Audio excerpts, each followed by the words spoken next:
Mr. Shally Steckerl. So how are you doing today? You doing well? Doing good, hanging in there, man. Awesome, awesome. So one last bit here before we kick off. I know you're going to be doing something a little different than most people have today, and so I want to just introduce Jem. Jem is the session sponsor for today, and we have some good things that we're giving away from Jem. So definitely check out the email that comes through, and I think we can probably slip it into the chat box here. But there's two things here. One, if you don't know Jem, great tool for CRM and sourcing. So if you're looking for something like that, check it out.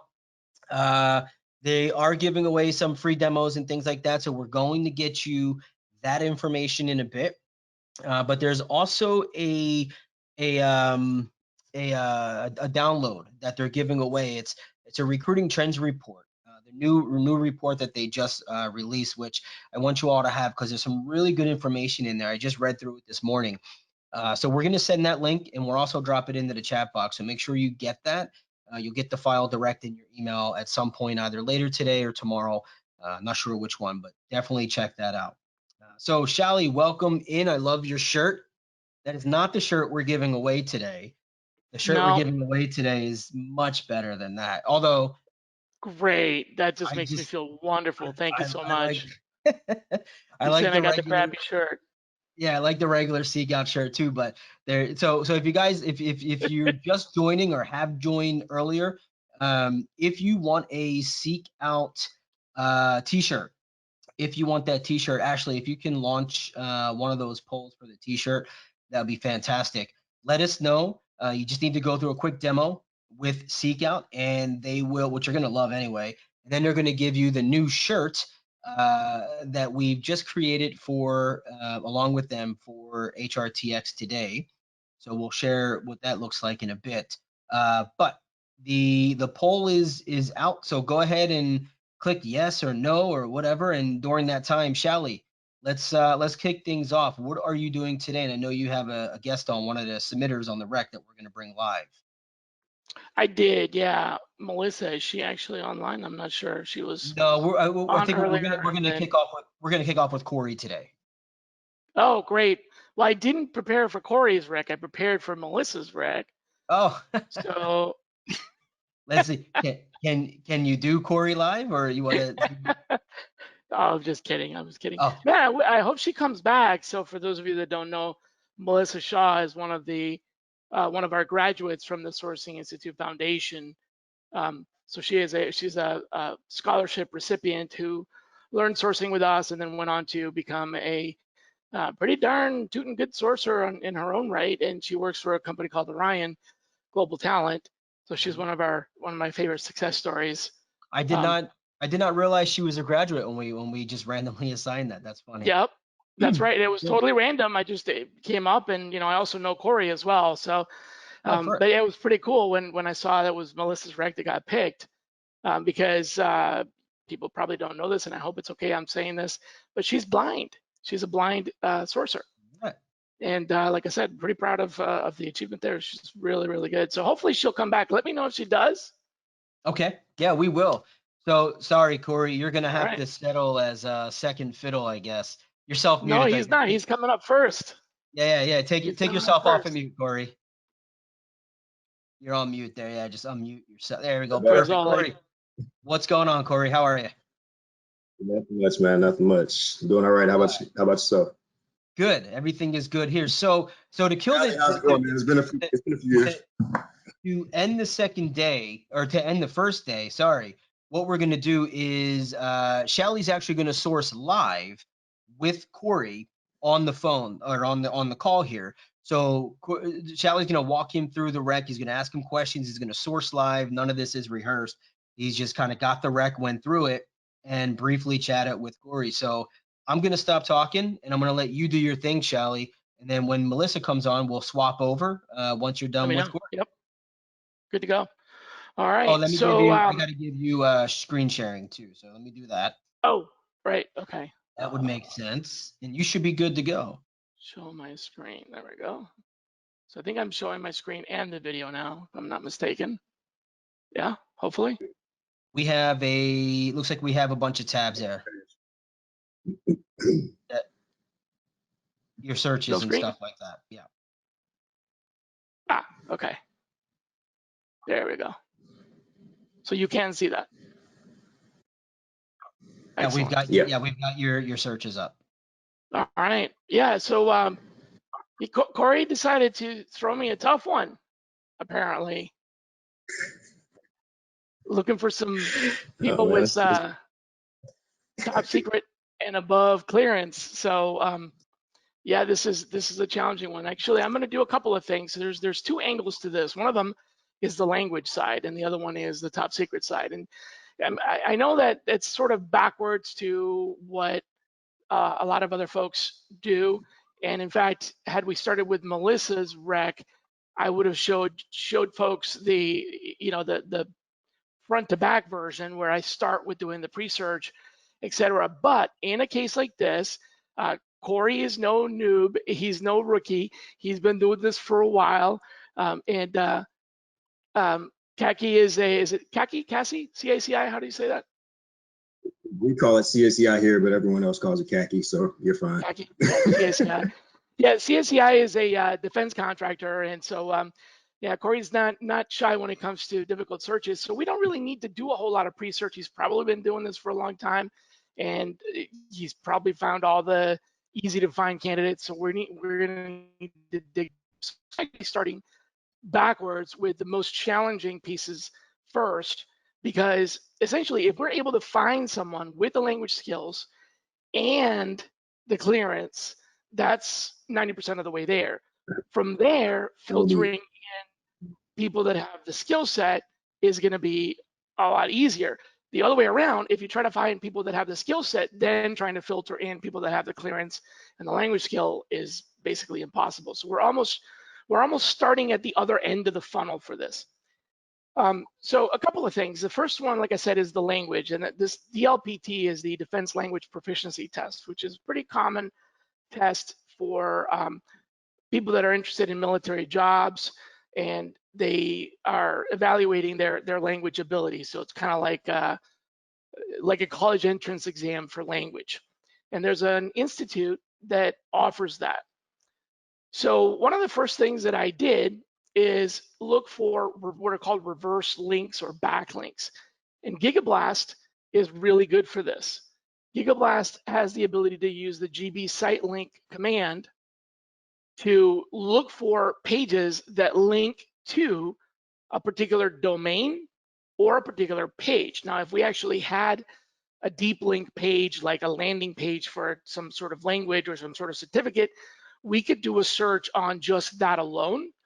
But in this case, I'm just looking for anybody that's pointing back to the Defense Language Institute. I can't remember what the FLC is, but it's the Defense Language Institute website. So what's happening here is GigaBlast is telling me that these pages, and you can ignore the 1 through 25 because it's just showing me the top 25. I'll actually show you a couple of other things here that are interesting about GigaBlast. So don't worry about the number. It's kind of the opposite concept of Google, right? Google lies to you. When you go to Google and you type in a search and it says it's got 1 million results, it's never that many. It's only ever going to be 300, and I think you might not even get to 300. It's like 299 results. If you don't believe me, here I'll show you what I'm talking about. It's let's see, it's DLPT, right? So we'll do DLPT and Urdu. So Google's gonna always tell you some basically ridiculous number here, 82,700 results. In reality, it's nowhere near that. If we get to the bottom of the page, and I've got my results so that it looks at 100 results per page, we have page 1 with results number 1 through essentially 100, page 2, which would be 200 to 300, sort of, and there's no page 3. So if I click on page 2, now that 82,000 is actually 134. Let me just play that back and rewind here. 82,700 results is what they claim, but really there's actually 134.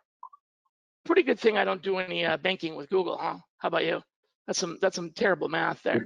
So there's really only 134, which means you can pretty much ignore whatever estimate they give you. Now, there's a whole bunch of other, mumbo jumbo as to why it happens.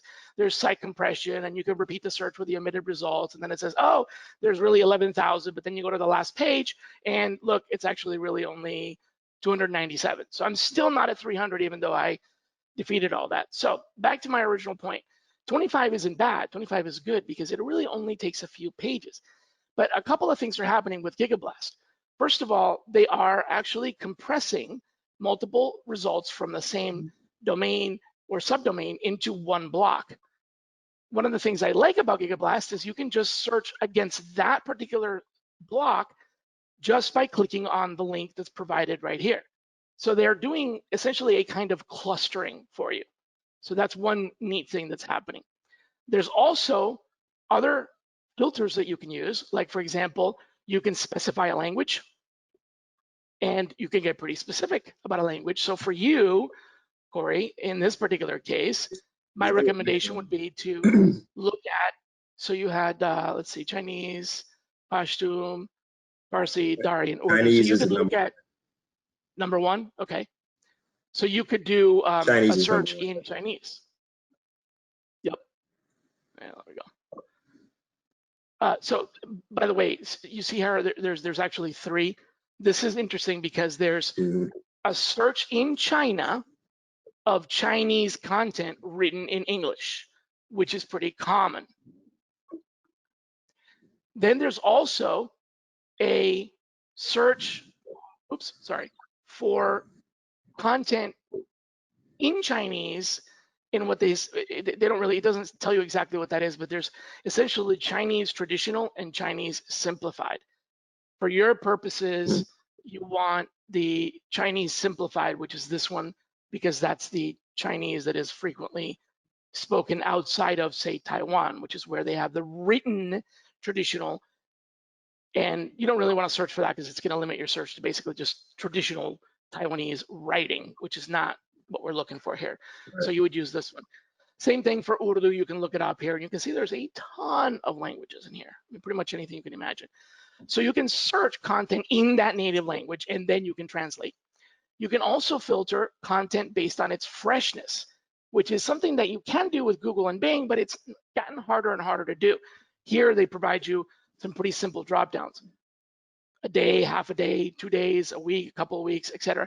You do have, through the use of syntax, you do have the ability to control exactly down to the date, or even to control a range of time. So you could say, for example, do a search for people that posted that they, graduated from the DL, forgot the name, the DLIFLC or the yeah. So they graduated from there, and they have the words "I graduated" or something like that, and they posted it exactly 1 year ago, right? So you could look at content from August to September of 2019.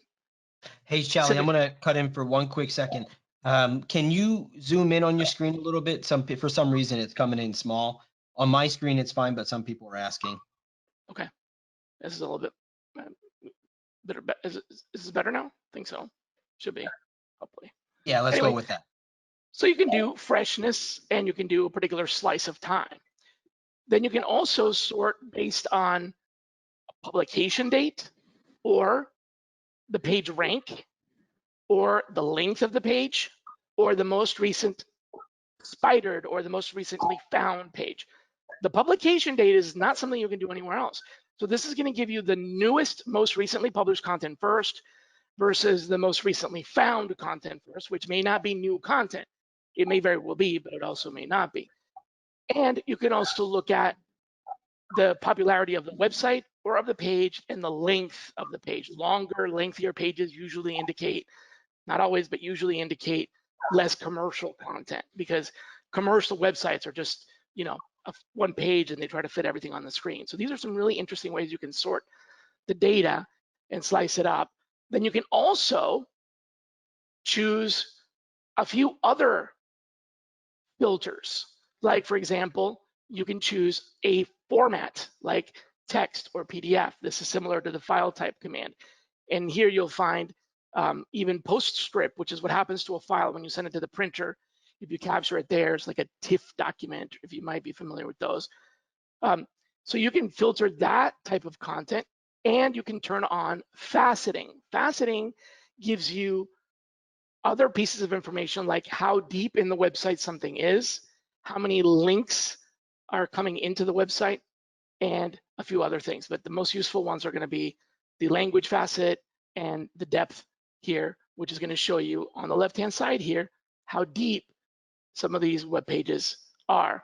0 is the root. So let's say the GLB, this is going to be terrible. The DLIFLC.edu, that's 0 as in the root. And then, from there you go into the first level would be / something like JST, second level, third level, etc. So you can see that you can actually do searches for deeply buried content. Again, another very big indication that it's not likely to be commercial. And then you have the ability to do all kinds of manipulations of the data within the actual result set. So you could, for example, look at this page's cached version or plain text version. This is very useful for people that are that have visual impairments. For example, they can use the text version and use a screen reader much more easily. You can see the source.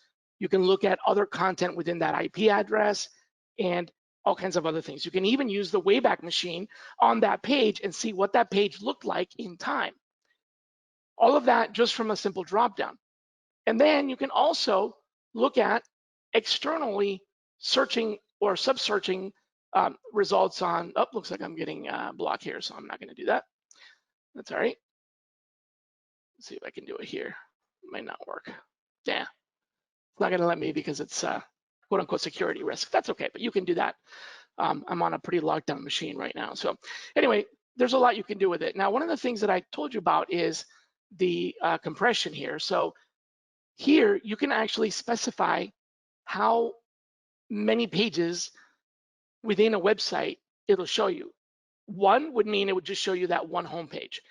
2 and 3 and 4 and 5 will show you more results down here. You can actually control that from the advanced, where it says the number of summary excerpts. You can go up to 5. And site clustering here is where it puts together all of the similar pages from a website into one block like you saw there. So this is going to be a site cluster with 5 excerpts. And then this would turn off site clustering completely. So GigaBlast gives you the ability to do some really creative searches. In this case, we're combining the link back to the DLIFLC with, say, perhaps resume or CV or other keywords like that. And you can actually do full Boolean here. So you could do CV or bio or resume, etc. And this is something that you can't do anywhere else.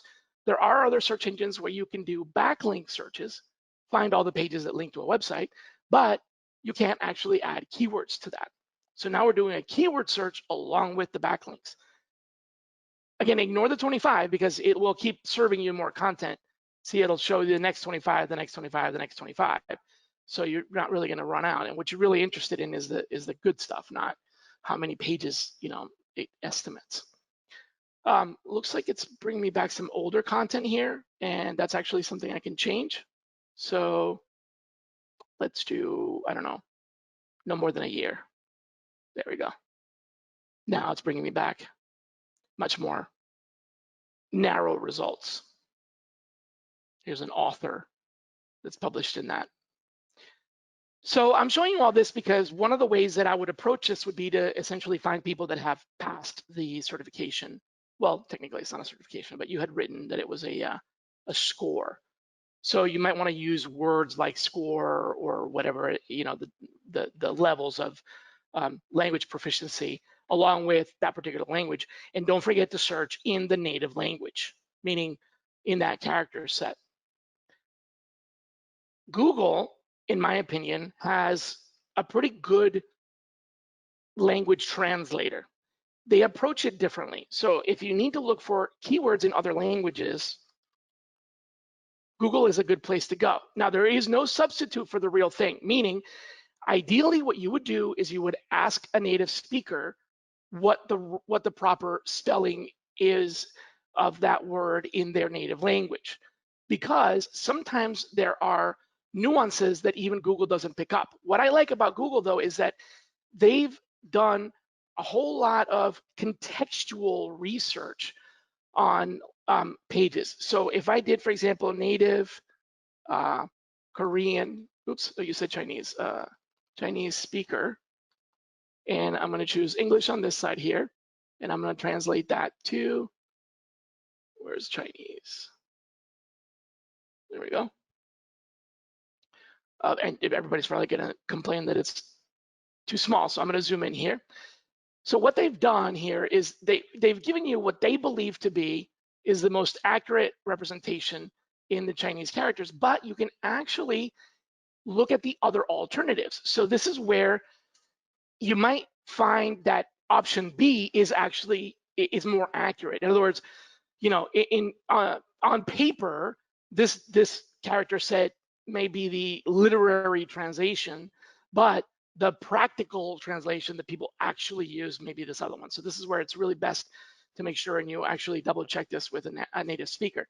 But I find that it's often very accurate. Now I'm fluent in Spanish, so if I was to translate native Spanish speaker to Spanish, just so I can show you what it's doing, I can tell you that both of these are horribly wrong. I would never be caught in a million years saying hablante nativo de español. That is just wrong. So that's what I was showing you before. Sometimes you need to just, you know, verify, trust but verify. Spanish is not your concern, so we're going to go back to our Chinese. Now we have the characters, or well, I think we have the characters. I'm going to assume that these are the correct ones, and you can copy them right here, which just put them into my clipboard. And then I can go over here and look for the phrase native Chinese speaker and a link back to the website. Doesn't look like there's a whole lot of that. That's okay. So, you know, sometimes you hit, sometimes you miss. You can still search for other websites or other ways to express that test, because this is just the official school, but the DLPT is offered by a lot of other organizations. So maybe we can just look for native Chinese speaker, and I hope I got that correct, along with the word DLPT. Of course, it would help if I made this in English. I mean, in Chinese, not in English. I should have thought of that before, right? Where's that face palm icon? There we go. Didn't bring back a whole lot more results, but there you have it.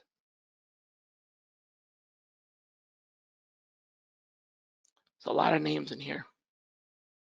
A lot of names in here. One of them is actually from the Defense Language Institute. So you see where I'm going with this approach is basically finding the language first, right? You with me, Corey? Cool. All right. I'll just do two more quick things on the language. Excellent. Yep. Sorry, I didn't mean to catch you by surprise there. A couple of more quick things on the language here, and then I'll move to the top secret side of the search. So with language and phrases, not only do you want to use the native language, but you also want to use colloquialisms and slang and other phrases that people use to refer to their ability to speak that language. So for example, native Spanish, or fluent in Spanish, or Spanish fluency. And there's a whole bunch of other variations of that. For example, this would be my Chinese, I know Chinese, I speak native Chinese. And then in this case here, this one particular example is for Google, because Google is the only one that supports the wildcard. So we're not doing this in Gigablast, but I'll just show you what that does. So this would be searching for I speak native Chinese, or I am a native Chinese, or I'm a native Chinese, etc. So it looks for all of those different variations. This is one of the nice things about Google, is that it gives you the ability to use a placeholder for a fill in the blank kind of search like this, and you can do a lot with that. but you can see other variations. I am fluent in, I am fluent in, fluency in, and then of course you have more of like the ethnic side of language where, you know, I'm a native of Japan, or I'm a native of China, or I was born in China, or those kinds of things. Now, I know for your search, you said that they can't be native speakers of the language. I assume that means because they have to be natural born US citizens, meaning that if they are, you know, if they were born in China, for example, and speak Chinese fluently, but are immigrants, then they wouldn't be able to qualify for these positions, which makes sense. I've done some searches like that. So in this case, you might want to have words that are more around like the fluency, right? Fluent in Chinese, or speak fluent Chinese, or speak Chinese fluently, etc. Then of course translate those into Chinese characters as well and search for those in Chinese characters. So both of the, you know, combinations of searches. Does that make sense? Yeah, yeah, and you're right. If they're not U.S. citizens, they won't pass the clearance process. So it makes it that much easier, right? Right. So it would be something like, I am a Chinese speaker, or I am, you know, I'm a Chinese speaker, etc., like that. And then you would combine that with some of the top secret, you know, or secret cleared words that we're gonna look at next. But don't forget to translate this into Chinese as well. So we'll go with English to Chinese. So this is Chinese speaker, hopefully. Like I said, maybe or maybe not. They're offering me an alternative, which usually freaks me out a little bit, because it's kind of like, well, if there's a plan B, it's probably because that's the actual correct one. But like I said, I would just email this to somebody that's a native or fluent speaker, and then you would verify that. So those are the two sides of the language. You can also use language keywords themselves, but not all languages lend themselves for that. So for example, Spanish is frequently the language Spanish, but can also mean someone from Spain. So you have to be careful not to use a word like that and get false positives. It's not going to hurt you. You're going to start seeing right away if you're getting false positives. But if you are getting false positives, and you're getting a lot of people that are Korean or Chinese, as in a Chinese national, not a Chinese fluency, that's when you want to start combining the phrases and add fluent, fluency, fluent in, speaker, speak in, etc. And then of course, DLPT, I mean, that's probably a really good keyword to add to Chinese, because DLPT and Chinese on the same page is going to indicate that they have tested for that language. The last thing I'll leave you with regard to language specifically is the schools. There are lots of schools that people go to learn language, so you can use those schools as site searches or as keyword searches, the names of the schools, for example, and be able to, you know, narrow down to people that have learned it as a second language. So Chinese as a second language, as opposed to fluency in Chinese because they're native speakers, right? So you could use something like I can't remember any of the programs, but when I was in the Peace Corps preparing to go abroad, there was a particular program that they taught that was supposed to be really effective, and it's what the Foreign Service uses. I forgot the name of it, but if you use that school name along with Chinese, you might find people that are learning it as opposed to or native speakers. Anyway, long way around to our secret keywords, top secret keywords, and this is where things do get a little bit more tricky, because once you get into the world of top secret and clearance, some of the keywords and some of the phrases and some of the language that you want to find on a profile is in and of itself also secret. In other words, you know, TSSCI having top secret compartmentalized clearance is not in and of itself a secret, but there are other keywords that people would use to identify that they're in a program where they have clearance, and those words themselves are secret and would be redacted if someone were trying to publish a resume with those keywords on them, as I'm sure you've come across some redacted samples. So you have to get creative with clearance. Now, fortunately for you, I have a whole document full of these things. And I didn't prepare this for you, but this is something that I've referred to pretty frequently, that I put together for my Facebook group. There are agencies that require certain types of clearance. Now, you specifically said full scope poly. Full scope poly FSP basically would be, if I'm not mistaken, NSA.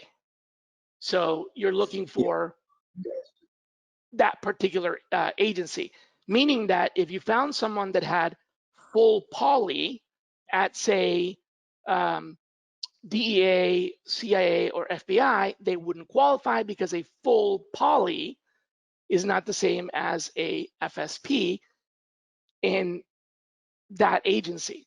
So you have to be a little bit more, creative. So I'm going to come back to this in a little bit, but basically these are the names of the other agencies that you might want to look at. One of them, in fact, is, where's the language one? Oh, And Shally, we do have a couple of questions and about 30 minutes remaining, just to give you a kind of a time check for Melissa as well. Cool.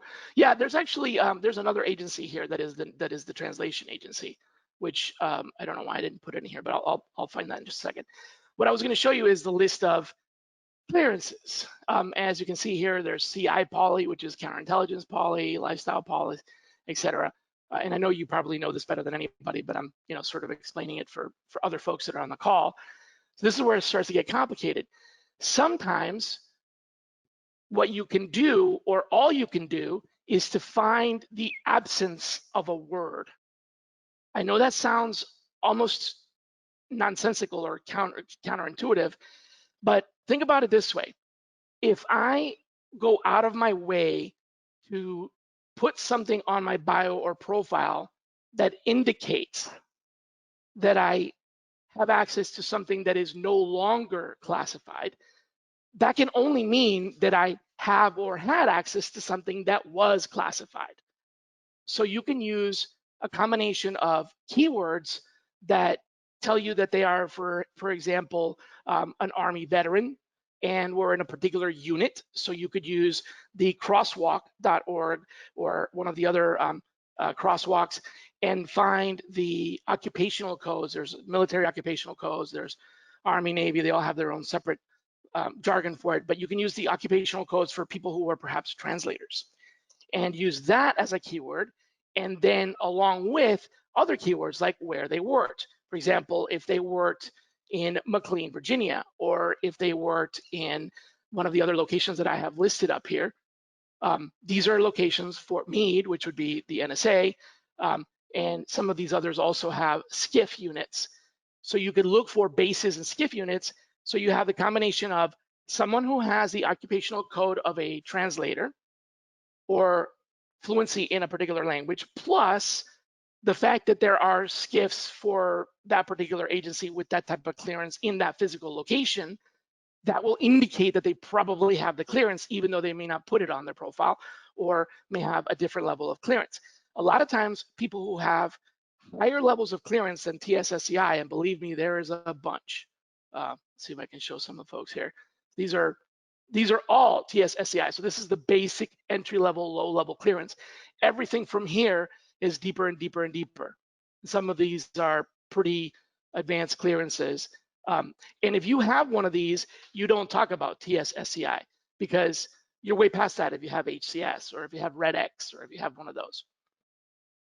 Then also look for some of the other indicators like counterintelligence or FSP or those types of keywords that are not necessarily full scope, the word full scope. So you've got, the name of the organization, you've got the occupational codes, you've got the location, and then you've got those other keywords that will identify the fact that they were in sort of a setting or an environment. So for you, I have a nice little list here. This is just a starting point of a syntax that is going to try and encompass as many different variations as it possibly can, so that you have the ability to cast a wider net. I normally wouldn't recommend to people that they use a very long logical nested disjunction like this. except for in your particular case, if you add this to the language fluency, you're not going to get a lot of results, which is good. If you did this with regular keywords, you're going to get way too many results, and it's going to be a mess. But because your language criteria narrows things down so much, you actually are a good candidate for using a long logical disjunction like this. You can also try some of these other acronyms that you might be familiar with, along with some other offices that also do that also process or out-process people. Like for example, if they have an FCL and they have an FCL in a location that was maybe a translation center, you see where I'm going? They've got the facility clearance, they've got a DD 441, they've got the MOC. You put those three things together, and they probably also have the lifestyle poly. Maybe not, but you're a lot closer. Here's the crosswalk that I was talking about. There's others out there, but this is one that I like the most. You can put in there, Urdu, for example, and it'll bring back the occupational codes. And then the last piece would be company names. So you know that there are other companies out there besides CACI that have, that employ people in these types of settings. So you could use BAH, you can use SAIC or Northrop or EADS, et cetera, et cetera. Hopefully that'll help you, go in the right direction with the search. Is that helpful? Yeah, very much. So I was hoping to get a few fresh ideas out of today, and you've given me plenty. So Cool. Thank you. It's awesome. Always fresh Corey, content, 100% fresh. Yeah. Thank you for jumping on, man, and submitting your rec. Sorry we called you out of line, out of order there. I caught you off guard, but I appreciate you stepping in and submitting. And yeah, this is all by random selection, and so this is funny that you guys actually. You said you knew each other, right? Yeah, Corey, it's been way too long, man. I don't know, like 8 years since I last saw you. Oh wow, yeah, it's been a while. Yeah. I think it was in DC, right, at a conference. Probably here somewhere, but it's a small world did you in go to the recruiting, so who HRTX in knows? DC? Oh, I think, did you come to I the did, HRTX in DC? I did, and we met years ago at Higher Velocity with Byron West, probably 15 years or so ago, and here and there in between. So. All right. Run into each other a few times. That's awesome. All right, man. Thanks, Corey. Thanks for playing along. Yeah, Corey, thank you very much, and appreciate it, man. Have a great day. Yeah. We'll make sure we gather up all this stuff as well. Send it over. Yeah. Awesome, Shally. Thank you for that. And we have Melissa. We'll pipe her in. Oh, actually, Melissa, you are self-muted. Can you unmute yourself? There we go. Perfect. Hello. Hey, Melissa, how you doing? Hello. Good, thanks. How are you? Awesome. So we have. Sorry, there were some technical difficulties before. Oh, no worries at all. And I was completely unaware. This is kind of a theme with you, Shally. I was completely unaware that you two are very well adjusted together and know each other, which is nice. I was bragging on you. I was bragging on you earlier when you weren't here. Yes, I actually was. I could hear, but somehow I wasn't logged in correctly. And I was very flattered. Thank you. Awesome. Well, Shally, you do not need me on. And we did have questions from the previous position with Corey, but we're going to gather those up just so we could stay on track here and give Melissa enough time. And we'll get those out to everybody. But I'm going to bail out and let you do your thing. All right. Yeah. So Melissa's search was a little different. And it allows me to kind of start from the right side of the funnel. In other words, do the pre-search first. So I'm going to show you kind of how my thought process went. And her challenge was, Shally, I see all the examples out there are, IT and technology and software engineers and all these hard skills. And, and she makes a good point, which is when you have all these hard skills, you have all this jargon, it does make things a little bit easier because all you have to do is find people that mention those skills. Now, there's a trick to it, and that is that particularly with technology, by the time someone puts a skill set on their resume, it's probably already something they've done, not something they're interested in doing anymore. So it's a little bit of a fallacy, but I totally get the point. So she brought me a very interesting search for a manufacturing engineer.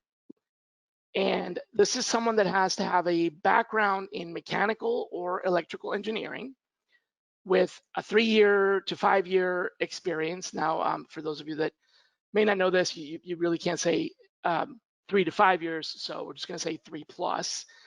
So we don't get in trouble or get anyone in trouble here.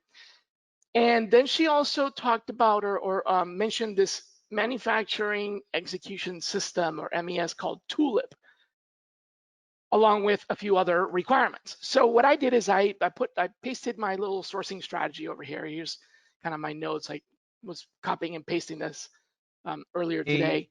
Hey, Shally, I'm And gonna then, jump in real yeah. quick. Can you zoom in again? Oh yeah, sure. Yeah. Is the video in the way? It looks like my video's in the way here, but maybe it isn't. Yeah, I don't know. I'm seeing a full screen. That's definitely better. I'm seeing a full screen. I think some people may have a Okay, cool. different setting there, but Cool. just for everyone that's on the call, you should be able to drag there should be a line there for you to drag to make it bigger and smaller. But that's definitely better, Shally, how you have it set there. Cool. All right. So as I mentioned, this is the sourcing strategy. And I really just started with the pre-search. A couple of things came to mind. One of them was, this is Vermont. So it's probably going to be to my advantage that there's not a lot of employers in Vermont that probably have this skill set. So I started there. And what I did is I basically looked for manufacturing, engineering, and software in Vermont, and I came up with a list of companies. So these are companies that post jobs for different skill sets that are very closely related. And that gives me the comfort level that they may be companies that employ people with those skill sets. Now, they may be hiring for those skill sets and don't currently have anyone in their employ that has those skill sets. That's definitely a distinct possibility. But that's how I arrived at this neat little list here of companies. Collins Aerospace, Global Foundries, Superior Technical Ceramics, Imerys, WestRock, OnLogic, Marble, and Keurig. One of the best ways to search for the kind of talent that Melissa is looking for is to use targeted company names, especially when it's a geographically sensitive search. So if you find people at those companies that have a manufacturing engineering background and are in Vermont and graduated sometime in the last 3 to 5 years, then you're right on the money. So it would be pretty easy to narrow it down that way. In other words, start with the company name and the geography, of course. So company name and geography, then the degree, which would be mechanical or electrical engineering, then possibly drill down from there to look for people with more recent graduation dates, to look for that level of years of experience. The second thing that occurred to me as I was doing this is we probably want to look for other phrases that are not specifically just manufacturing engineer.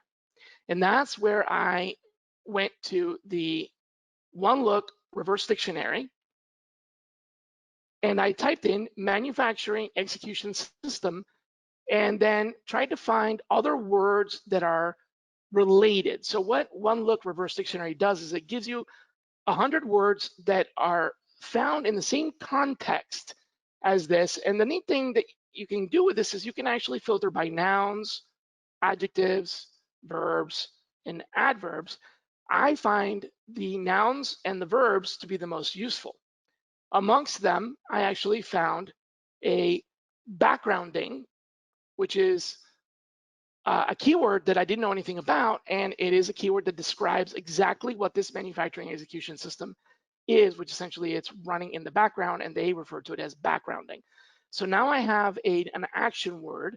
I also found a few other action words in here, and if you don't know what something is, you can just basically click on it, and it'll show you some definitions and examples. There's no dictionary within OneLook, it just points you to other dictionaries, but it's like a meta dictionary. So this is a great place for searches. You can add other criteria. You don't need Boolean syntax, just add, for example, MES, Tulip, and I found a few other, technologies, and it will help narrow it down a little bit, but it's always going to give you 100 words. Some of these, like workshop, are just way too generic. So you've got to obviously look look for things that are more closely related to what you are interested in, like agile manufacturing came up, for example. So that's the one look reverse dictionary. And then the third thing was, okay, so now I know the schools, the geography, and some of the jargon. What about other technology that isn't Tulip that does the same thing? So these manufacturing execution systems, and there are quite a few of them, in fact. So I did a search using the 3+ technique, which is basically if you have 3 words that are related and you put those into a search box, you're probably going to get a list of other pages that have similar words that are also related. So in this case, I used the software type, or the type of software, MES, which is not a brand, then Tulip and a few other brands that I found. There's 4 of them here: Tulip, Master Control, ProdSmart, and Aptian. And when I search for those together, I end up finding a whole bunch of pages that have lists of all the other ones. Here's one that has basically every MES in there. And from those, I was able to put together a list of other tools that are not Tulip that are essentially the same. So these now become additional keywords in my search.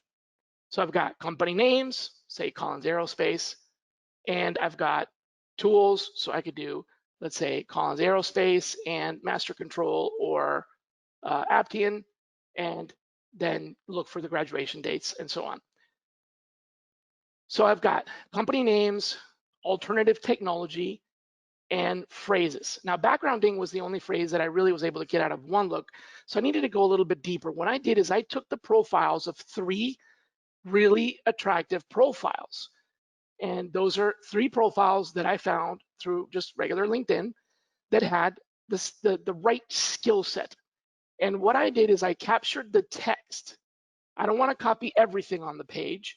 I just want to capture the text starting from their job title. So basically from here down to their skills and endorsements, and if they have any other accomplishments, et cetera. But you only want to capture this information, because you don't want all the advertising and all the footer and header and all that. So I grabbed that main body text from all 3 of these places and went to a utility that does a keyword density analysis, which gave me some 3-word phrases and some 2-word phrases that I could use to search. As you're looking through this list, what you want to do is focus in on the phrases that have 2 or 3 words that appear more than the amount of times that you have resumes. So I looked at 3 resumes, which means anything that appears less than 3 times, I'm ignoring, because 2 times is, could be basically a coincidence. But I picked up some interesting things like root cause and manufacturing process. And along the way, one of the things I found is that mechanical engineer, the job title, is pretty common and pretty useful, but mechanical engineering, the profession, is actually very common too. So if I combined continuous improvement or lean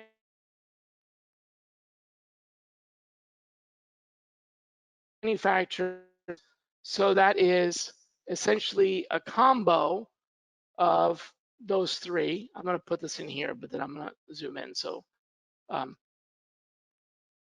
give me a second. There we go. Okay, so we've got continuous improvement, and I'm going to put these in a disjunction. Then we have or lean manufacturing. By the way, the parentheses are completely unnecessary. They really are for me, not for the search engine. They're for me to help me keep my searches neat and tidy, and I know what goes where. Google will understand it if you do not use the parentheses, and it'll do the search correctly. But for me, it's just easier to kind of keep track of things. So I'm looking for mechanical engineering along with one of these 3 phrases, and that alone was able to produce some pretty accurate results. Now, what I haven't done here is I haven't narrowed it down to people's pages and things like that. It's pretty easy to do that. All you have to do is add some pronouns, like for example, we can do he or she or they and so on, and that'll start bringing back some biographical information.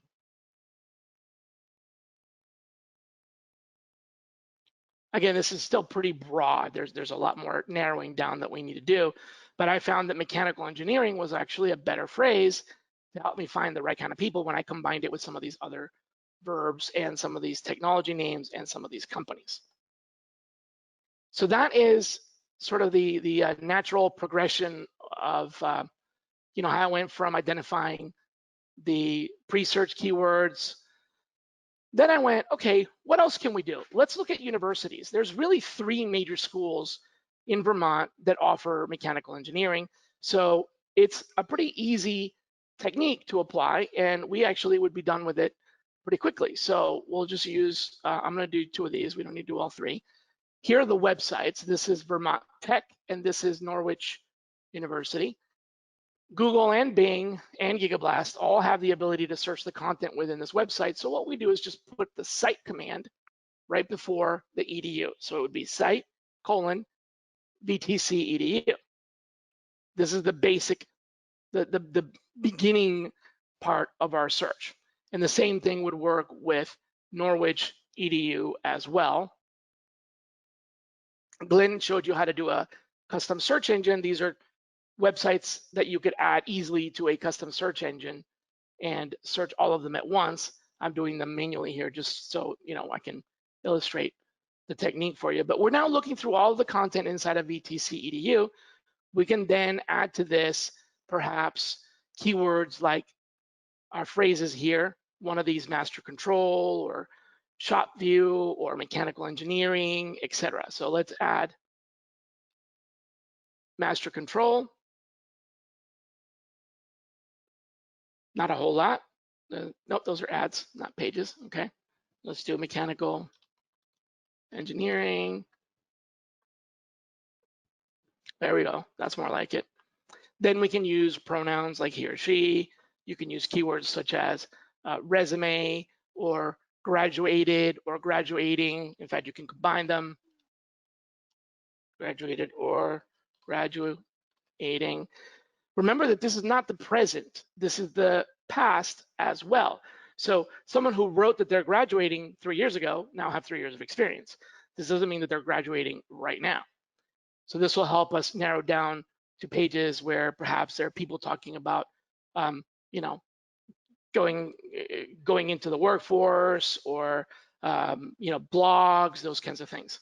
You can also add a year, and you can put quotations around a logical disjunction in a phrase search for a year, meaning you can do graduated, graduating, and then 20, let's say 18. And this will look for graduated or graduating near 2018. Of course, it doesn't find anything. Let's see if I can just use that phrase by itself. Yeah, not finding a lot. That's okay. Can always go back to our non-phrase search, which would be this, and then 2018. Looks like I forgot to type the 2.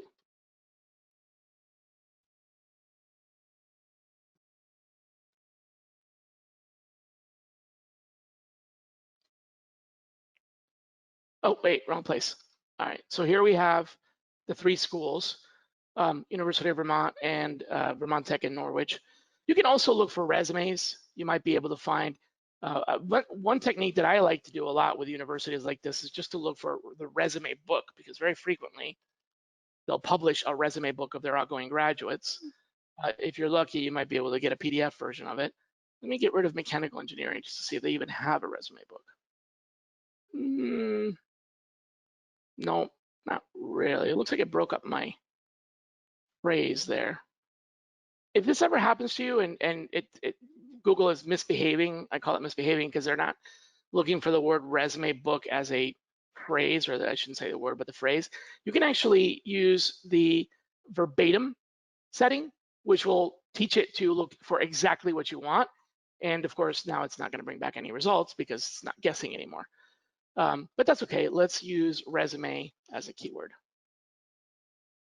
Getting a few. All right, so now we can do mechanical engineering.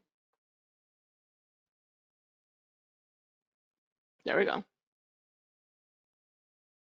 Connor Murphy, Chris Burgess. Of course, you might need to take care that these people haven't actually left the state, but hopefully if they went to Vermont Technical, they probably are still at Vermont Technical. Now, what I'm finding is that there's a secret pattern going on here. And let me see if you can figure out what it is. I'm gonna go to this page right here, and all the other ones are very similar. So this is Allison Miller, and it's her, I guess, her school page, basically. What you might not realize is that all the other pages also have the same pattern. So we can use that to our advantage because the word people is in the address. With GigaBlast, you'd be able to do a search for 3 layers deep, which is one way to do it. But with Google, we can also do it by basically adding the in URL command and requiring that the word people is in the URL, which will bring back essentially all of the people pages after you complete the Are You a Robot challenge.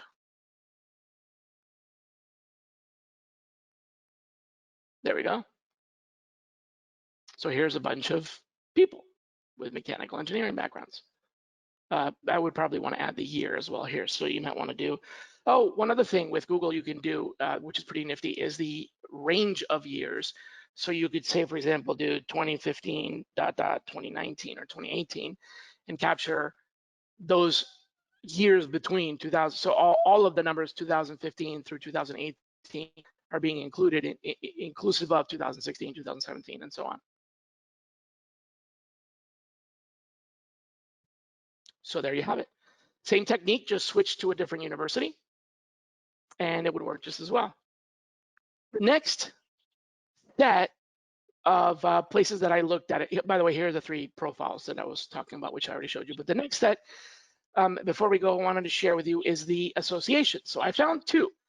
There is the American Society of Mechanical Engineers, which would be a nationwide association, as well as the Vermont Society of Engineers. And both of these can be searched using a very similar technique. For the Vermont Society of Engineers, we can simply use site : vermontsocietyofengineers.org and see if there's any posts, like for example, meetings. I love meetings because a lot of times what they do during meetings is list the name of the attendees. Another thing you can do is use the word minutes or meeting minutes, the phrase meeting minutes, and find people that are being named in the in the organization's minutes. Here's the American Society of Mechanical Engineers. Since this is a broader nationwide organization, you'll need to add keywords reflective of the geography, otherwise you'll end up with a nationwide search. So this would be site ASME, and then we would put in Vermont. And let's see if we can find some minutes.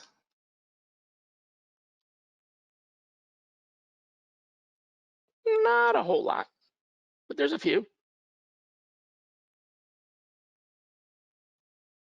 We'll take it. So here you see names of people being dropped in the meeting minutes. Likewise, this is going to be, bios and so on, so you can do the same type of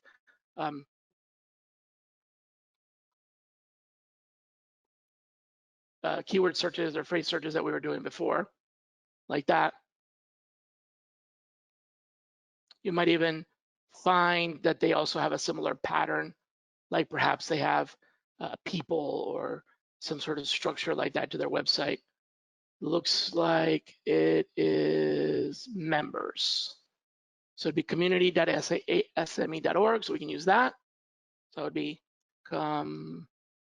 community.asme.org.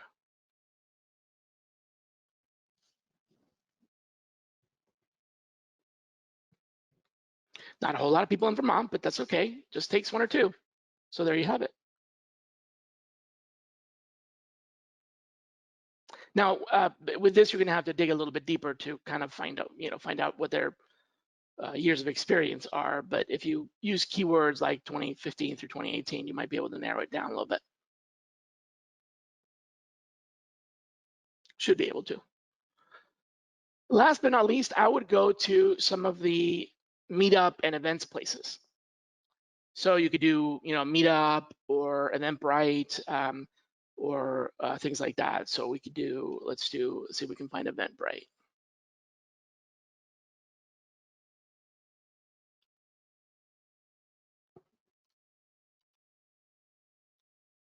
I think it's eventbrite.com. So now we're looking for events hosted by Eventbrite, where there's a phrase mechanical engineering and the word Vermont somewhere on the page. There's a Vermont Chamber of Commerce meeting with someone who is apparently a mechanical engineer. So that may be, it's just one. There's two. There's another one. So maybe 2 or 3 results here. Not a whole lot. But you can dig in perhaps and do engineer. You can also use other words besides Vermont, like you can use the names of cities, Burlington. You can use area codes and so on. Aside from Eventbrite, of course, you can also do a Meetup. Oops. There we go.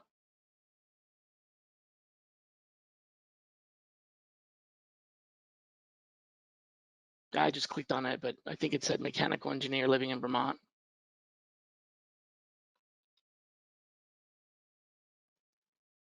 Oh, used to be a mechanical engineer. She's a reformed mechanical engineer. Ah, okay. Well, but you get the idea.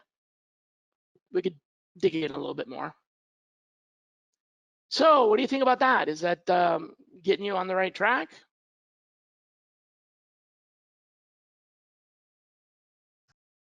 Melissa is self-muted.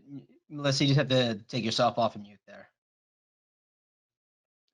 While we're at it, since I'm wearing the t-shirt, I might as well show you Seek Out as well, because I think this is actually something that lends itself really well to the powers of Seek Out. So I'll show you what I'm talking about here. If you really want to cast a bit of a broader net, you can use some of the power tools that Seek Out has. For example, the power filters.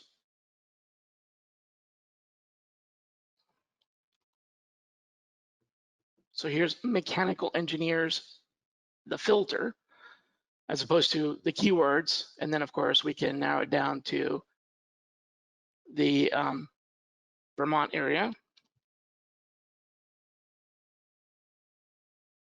I'll just go with Burlington for now. And I don't know if you're familiar with the new filters here, but you can actually also add more filters. So you can customize them, add or remove the ones that you don't want. And on the extra filters here, there's years of experience, which I think I have on there as well. And where's the other ones?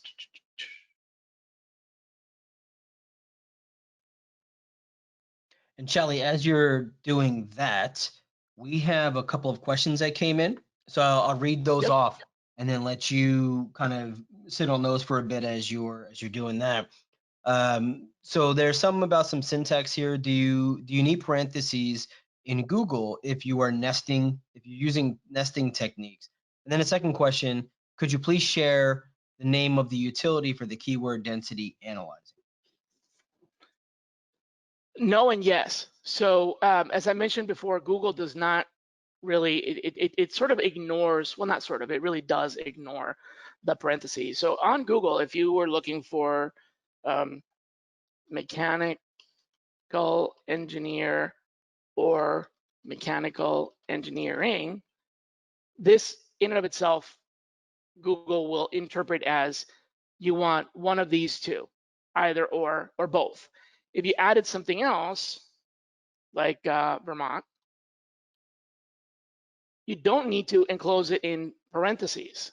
Quotation marks are different because you're indicating a phrase, but parentheses you don't need. I still use the parentheses even though Google doesn't require it. It used to require it or used to support it, and now just pretty much ignores it. But the reason I use it is because it helps me, in my mind, keep organized when I'm tracking these searches and writing them down in my, in my either a notebook or when I'm saving them to Excel spreadsheets.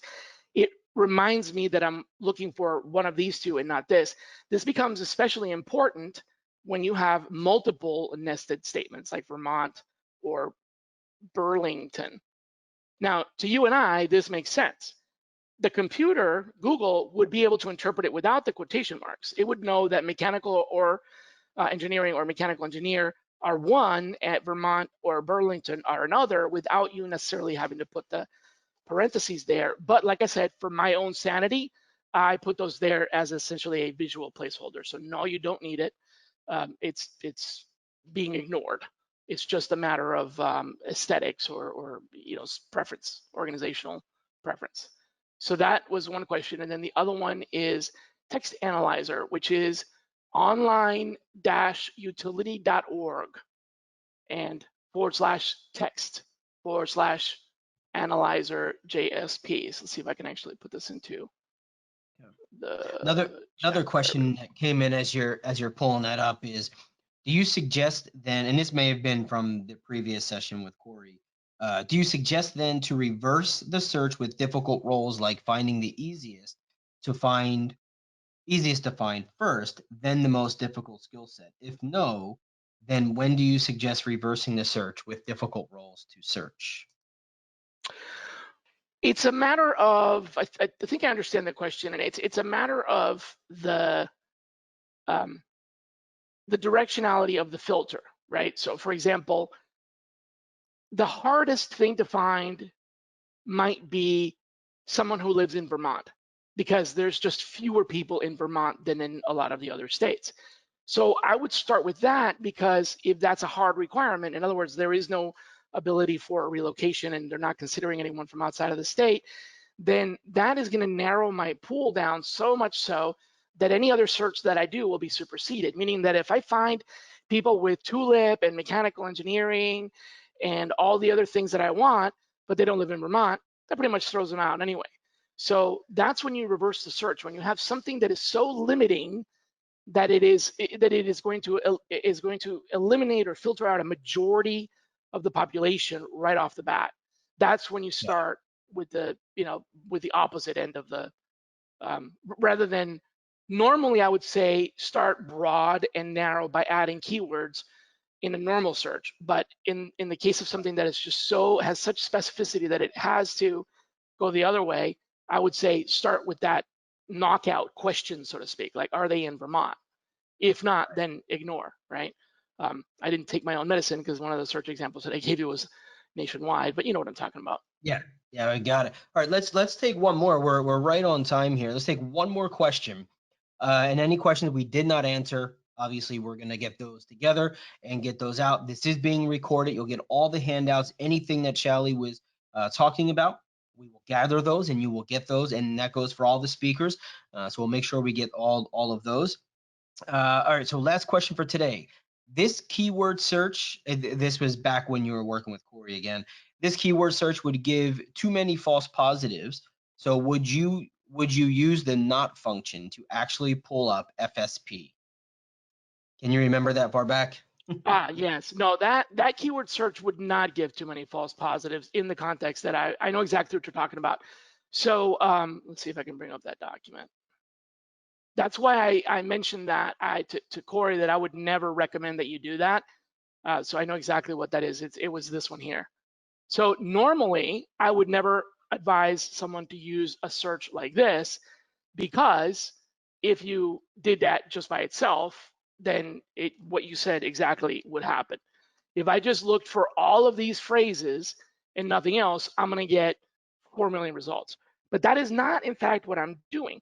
What I recommended, if you recall, is I said, because of the narrowness of his language criteria, that makes this okay. Meaning, because we're starting backwards, because we're starting with Urdu, right? That's what makes it okay. If I added Urdu to this, my search is going to be much more narrow. Just by adding Urdu, I only get 82 results. It's actually ignoring anything after secret, which I don't even know where that is. I didn't count the characters. But the point is that you're right and wrong at the same time, right? You're right that big old logical disjunction like that is a giant mess and it would do nothing but waste your time. But when you add Urdu, then it actually makes sense. It works. Only then, only when you do it that way. So it wouldn't work if you did like computer science or something like that. It's going to be way too broad. But when you have something that's that specific, these types of keywords actually help balance out the sort of broad nature of the search. I would never use not. Not is the absolute last resort, because if you are able to use it effectively, the chances are very high that you'll probably be throwing out good results and not even realize it. So when you eliminate search results, you have to be 100% certain that you're eliminating only the ones that you don't want.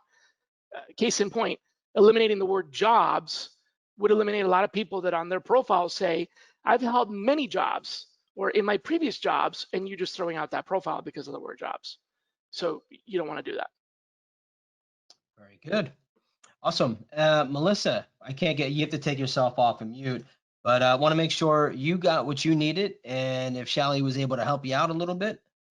I was going to show Melissa the power of Seek Out here, which is, we did that mechanical engineering filter and then the Burlington, Vermont area. And then I also did the 3 to 5 years of experience. So this is where it comes in really handy, is this search is very specific to people with that range of experience that you were requiring, without you having to do a whole lot of, really kind of advanced syntax. In fact, here you see some of those companies, which would be another reason to look at something like Seek Out, because you'd be able to use the People Insights tool to tell what are the companies that hire people with 2 to 3 or 5 years experience. There's Global Foundries, Husky, Collins, etc. Sorry, I just heard you say something. That's really neat. Thank you. Oh, my pleasure. And Seek Out will be demoing tomorrow as well. So they're going to show this in depth. So whoever's left here on the call, if you come back tomorrow, which you should, Seek Out will be demoing this. You can get your free Seek Out t-shirt, the whole 9, right? So make sure you come back. Shally, this was amazing. Thank you for walking both Corey and Melissa through the rec. I'm glad this worked out. Sorry we had to flip Corey on you and then kind of flip you around there, but we got it and we made it good.